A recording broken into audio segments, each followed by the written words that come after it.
And so my point is that I think the right now has been punished enough through his death, and I think that the left needs to take a little bit harder look at what they're doing. It's a flow chart. I'll bring up the flow chart for you here. And I did a lot of research on this flow chart to try to demonstrate that a lot of the things that we all do are very much in alignment with 1930s Germany. But simply, if you're going to throw the word around, you really need to evaluate how you are behaving, and in a very authoritarian way. Simply, the first question, can you change your mind on Facebook? Can you reflect on the ideas that you had? Can you go back a few posts and say, that was a really fucking stupid thing that I just said? And maybe I'll delete that post. Do you do that? Or do you just leave it there because you want to try to piss people off? Because you want to get those likes, and you want to get those shares, and you want to get those comments and that feedback? Because that makes you feel good.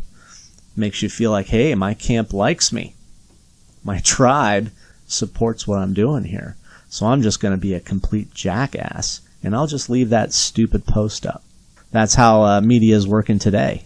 They love the interaction. They need eyeballs on their ads. They need feedback. They need you to click on their shit and either flame or support. They don't care one way or the other how you react, as long as you react. So the next question then asks if you believe that Charlie Kirk is a misogynist or a racist. And this basically is designed to suggest that that language is specifically in place to dehumanize him. So we call, if you're on the left, you're going to categorize people as MAGA, or in a cult, or fascist, or authoritarian, or racist. And all of these things are designed to remove the humanity from that person that you disagree with, so that in the future, if that person gets hurt, that person gets harmed, you can justify it, and you can forget it, and you don't have to take responsibility for what happened. And I suppose, just to be fair, the right is doing that, especially in cases of immigration. They call people who are crossing the border as illegals instead of people that are not here legally. And language does matter. The Republicans or the conservatives made a big to-do about political correctness. And the fact is that now that it's aimed at them, and then they're hurt. So, think about that. Think about those things. Dehumanize, and you won't get too much pushback if you do something cruel and evil. I'm going to shoot Charlie Kirk. No pushback. I've seen a lot of people on the left really start to reevaluate what the hell is going on and basically say, I don't want to be a part of this ideology if this is what's going to happen. And so I'm here to hopefully suggest that there's a new ideology. The next question on this, is Trump a fascist? Is he out to destroy democracy?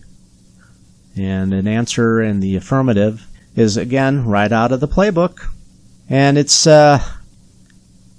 you being fearful for your well-being.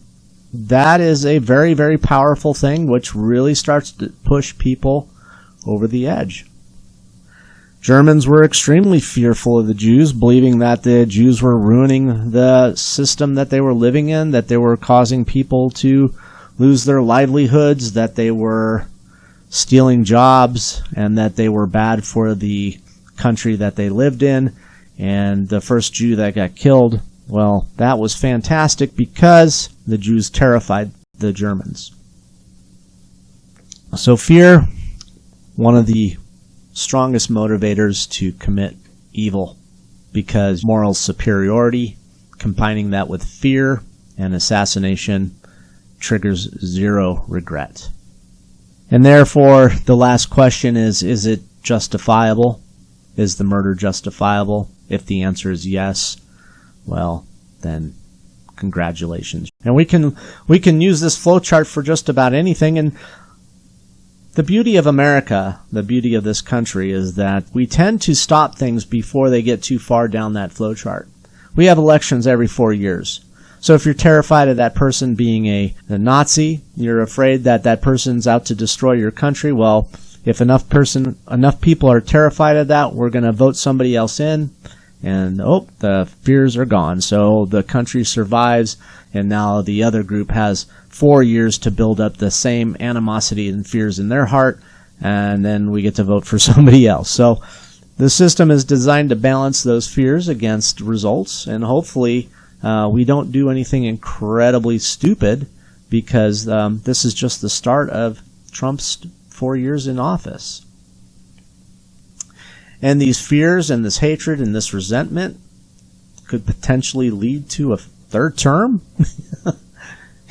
Enough people feel justified in believing that the left has gone out of control, and you never know what's going to happen, right?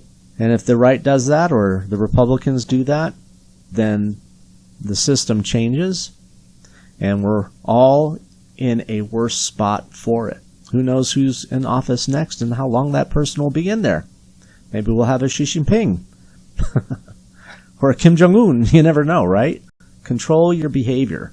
Take some responsibility. Check what you say online.